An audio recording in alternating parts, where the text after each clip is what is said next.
I'm Seyi Kuforiji, and in this talk, we'll be exploring how to bridge the gap and encourage more African talents into open source. I hope you enjoy the talk.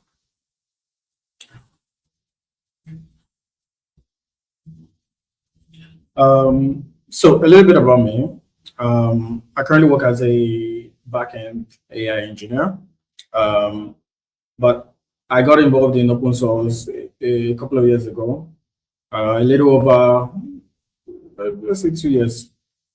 And ever since then, open source has been a big part of my life. I contributed to the Git project, where I completely modernized the unit testing framework.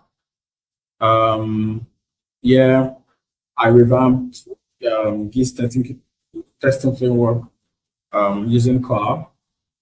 I also contributed to a bioinformatics tool that helps researchers study the origination and evolution of proteins. That's in molecular. And I'm also a graphics enthusiast. I like exploring graphics in Linux, and I also contributed to Mesa 3D, which is a core backbone of graphics on Linux. So that's a little bit about me. So what was my first friction with open source? Where did I have a problem? The major one was navigating Git's huge code base. The Git code base, if everyone is familiar with it in this room, then you know how huge it is and how difficult it is to understand the various parts that make up Git. So aside this, I also had a problem with understanding the workflow, right? So aside from the fact that you write code in C, you test on the GitHub CI, and then you push your changes.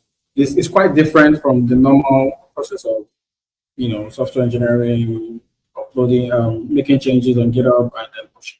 With Git, you have to sort of mail your patches, mailing list, which was quite new to me at the time because I had no idea about mailing patches to an email. So this workflow was quite new to me, and was something I had to get by. I understand. My first patch took nearly a week for me to set. I spent so much of my time trying to understand the code base and trying to get by.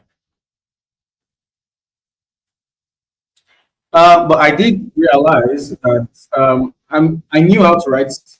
I'd written programs in C, right? I knew software engineering fundamentals, but the problem was I needed that guidance.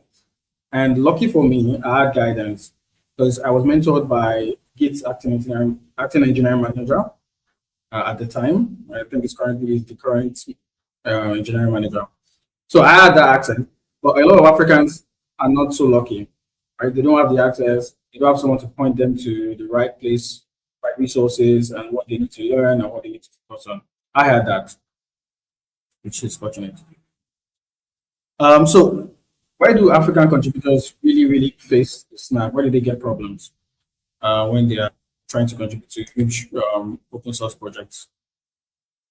So the first one I would like to explore is the technical picture. Many times, aside from the fact that you know how to write code, right, it takes a lot to contribute to open source projects, particularly large ones, right? So there are many moving parts, complex contribution workflow that you need to look at, resources that you need to explore, so many of these things that you need to take a look at. So, second point would be implicit knowledge are not always documented. So, a particular workflow in Git was when you make a change, right? You patch it up, you send it, right? You get reviews on the mailing list, and then you have to send a new version of the patch, right? So, I didn't understand. When I made my initial patches, I sent those patches without showing the difference between the first version of the patch and the new and the second version of the patch, just to show the little difference that was made and the update. I sent it like a new patch, overriding the first patch, and then just showing it with the update. Right. So this particular knowledge wasn't really mentioned until I reached out to my mentor, and he told me that his basic workflow was to tag the previous version and then use a range diff between the previous version and the current version, just the difference. So, but this particular workflow is not mentioned anywhere in the project, right? You have to sort of figure it out, right? So this is one of the problems. And also, many open source projects, they have problems with their onboarding. Like there's a structural um, difference with onboarding, right? So there's really isn't that plan to take a contributor from the initial stage to a constant contributor, right? Also, there's the psychological friction, right? When you contribute to a large open source project, you're out there, right? Your work is out there, your code is out there, everything you do is out there, and you need to find a way to sort of balance that imposter syndrome to think, maybe I'm not good enough. I had the thoughts initially contributing to Git because it was so large and I couldn't navigate. And so I thought maybe this wasn't for me. So yeah, this is something that a lot of African contributors face. And this is another one would be the tone misrepresentation. So for example, there are certain ways we communicate in Africa. There are certain words that we use choice of words, and sometimes these might not translate very well to a foreign, um, you know, person, right? So, for example, when we take medications, for example, in Africa, we usually term it as drugs. You say, I'm about to take my drugs. But to a foreigner, that might seem a bit weird, like drugs instead of medications. So these are some tone misrepresentations that happen when we're communicating from the community. And also harsh feedback, right? This happens a lot, particularly when you are contributing to a very large project, like Linux or the Git project. When you get reviews on the mailing list, it can come up as hostile or a bit, and then you might feel like, oh yeah, this is trouble, and just get discouraged. So this is also another problem point. Then finally, I think we have the structural friction. So structural friction coming from hardware constraints. Um, Many African contributors do not have access to high-end equipment, laptops, and these sort of things.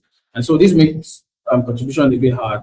I remember when I was first contributing, I had a PC, a Core i3 PC, an Intel Core i3 PC, and my mentor asked me to build the Git project, and it was so slow. He got so tired of it, and I was wondering if only I had met my previous PC because that was extremely slow. It probably tears out watching me build Git locally. So this is something African contributors face.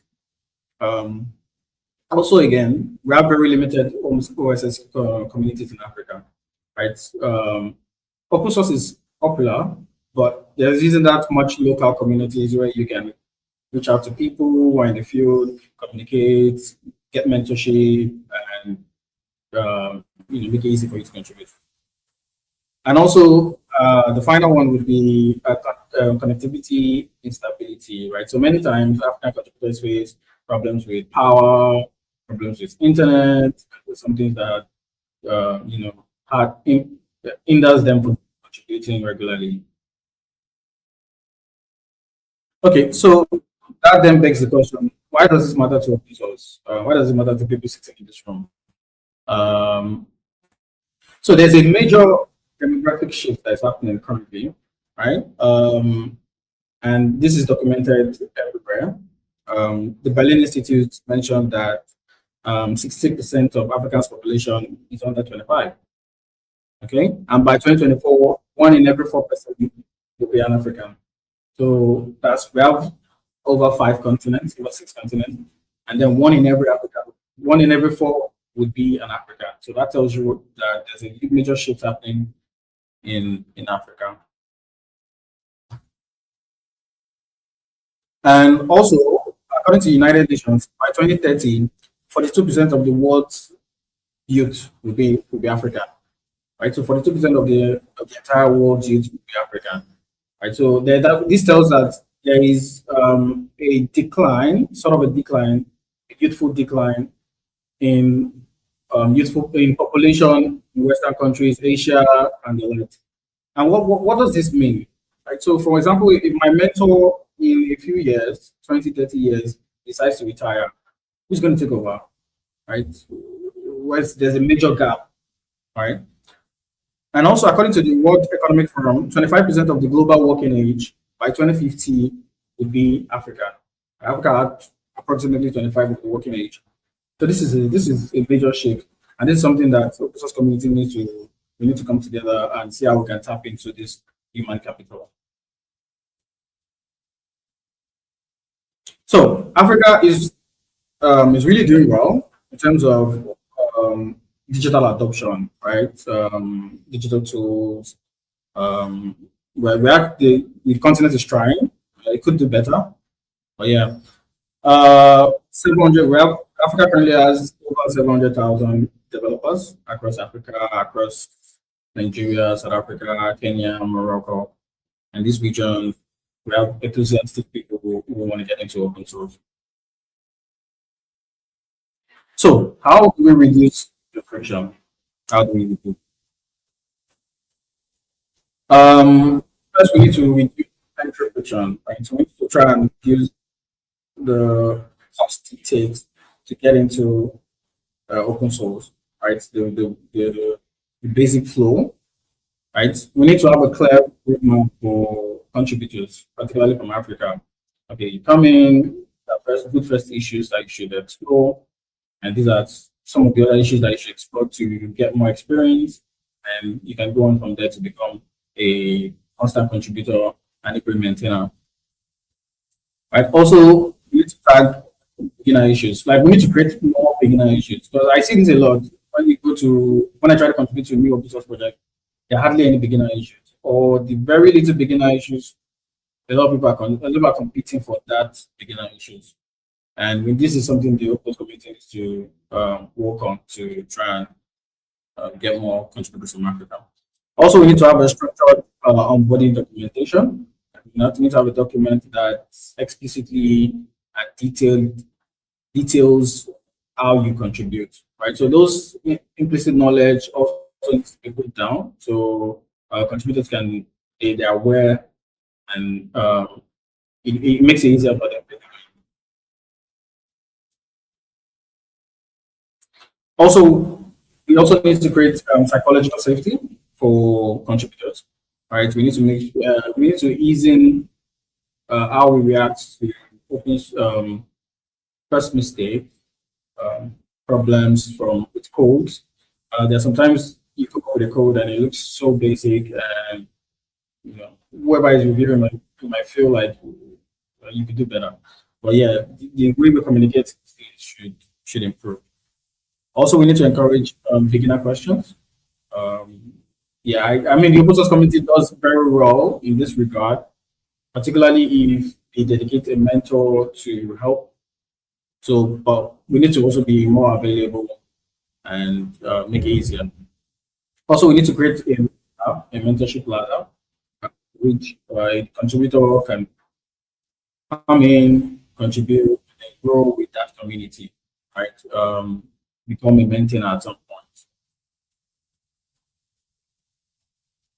Also, we could also try to lessen structural barriers, right? We can explore ways to provide grants, mentorship, scholarships, stipends to African contributors to easing that hardware sort of difference. We need to find a way to make this happen. Also, we should host conferences in Africa. Africa is such a beautiful continent, That's very nice places. There are so many places we could explore: North Africa, Morocco, Egypt, Algeria. If you go to South Africa, you got South Africa itself. You got Zimbabwe. Go to East and West. There's so many nice places to host. And I also feel to allow foreigners or the larger open source community to understand African contributors better, right? Because they see the way they interact with their community locally. So we would really welcome you all to have your conferences in Africa. Um, so I think university outreach is very important because we see this shift, the shift that I spoke about in the demographic section. We have a very youthful population. We have a lot of them interested in tech, interested in open source, and we have these university students who just need that guidance. I need a community to help coach them and build their skill. So this is something we should look at. Finally, inclusion is not charity, right? Because there's shifts going on, and if we don't pay attention to it, open source community will suffer in the future. So we need to create that sustainability, ensure that we have more people, we have enough supply of talent into the open source community for when the other regions of the world catch up in terms of population. Africa can take this in the meantime. My talk is quite it's quite short. I think the ambition is to last longer. But yeah, thank you so much, guys. Thank you so much. My name is Seyi Kuforiji, for those who are not. Yeah, and if you want to reach out to me, you can reach out to me by email or in Seyi Kuforiji on my portfolio website. Yeah. Thank you so much. Any questions? Thank you.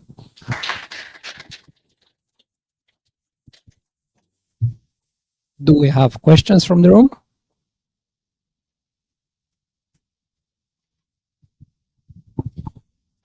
I noticed that on the slides of the challenges, one of the challenges was involved related to connection, right?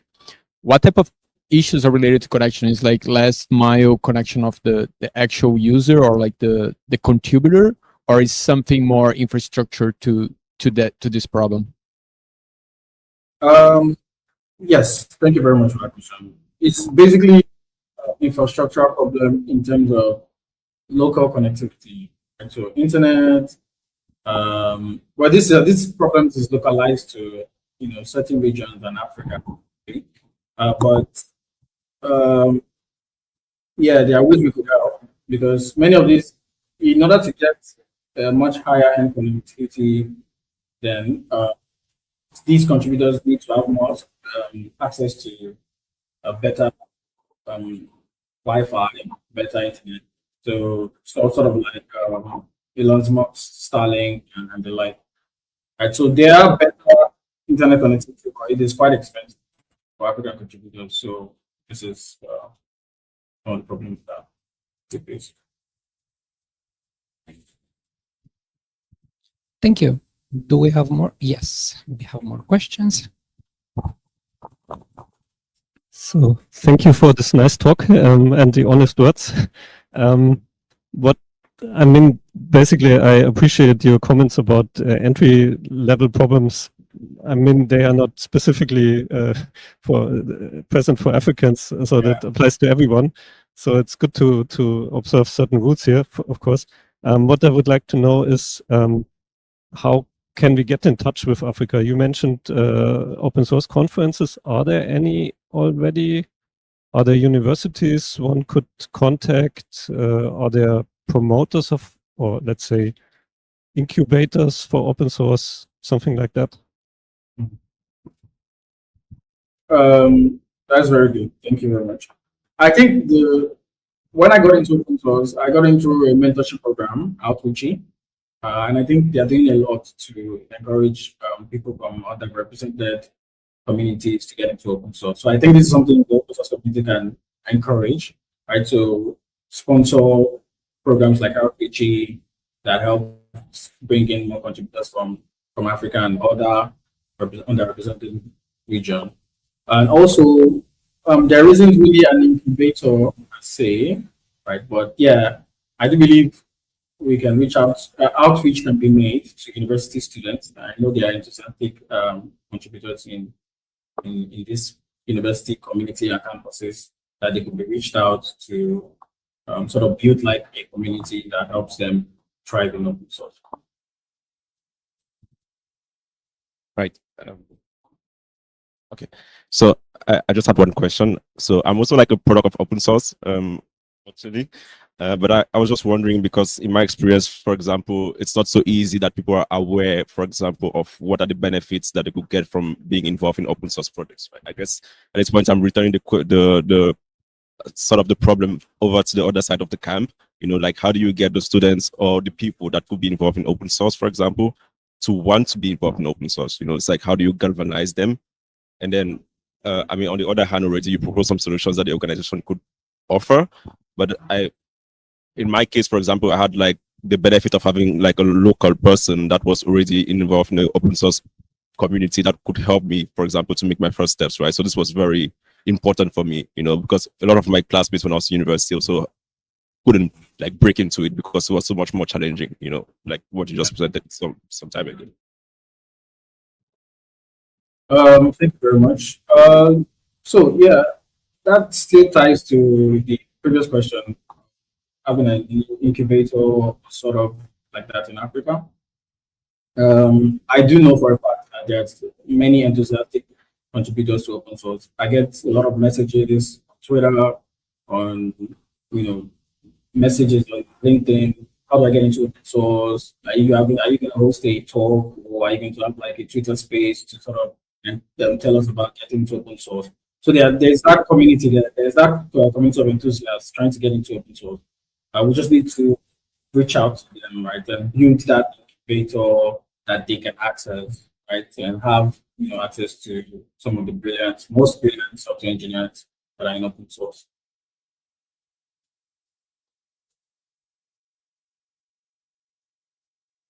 Thank you. Do we have more questions in the room? One more. Thank you. Maybe a follow-up to the last question. One important thing is motivation for new contributors. Do you think the motivation for African contributors is different from people in other locations? Like, is there something specific? Well, yes, I do feel like African contributors. I mean, we have a lot of enthusiastic contributors around the world, but because of the problems that African contributors face, right, the very little who get into open source would probably have gone over various hurdles to achieve that feat, right? So it takes a lot of enthusiasm. It takes a lot of effort to sort of break into open source as an African. So yeah, they do have they do put a lot more effort, or they put just as much effort as their Western counterparts.